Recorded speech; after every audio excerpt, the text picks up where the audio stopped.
বিশ্বাসের দরকার আছে না নাই?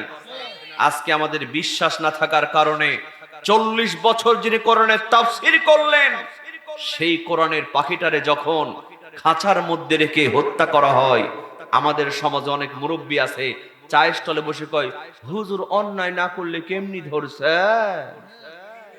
ঠিক কিনা বলেন? ঠিক কিনা বলেন? বিশ্বাসে মন প্রাণ বান্ধিয়া ভালোবাসা হয়,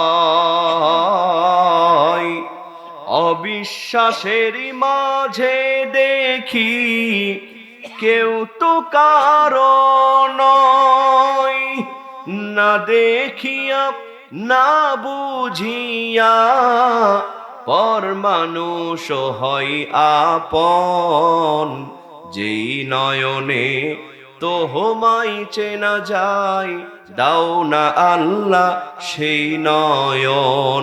সকলেই বলেন আমিন। আরে ভাই ওয়াজ করাই তো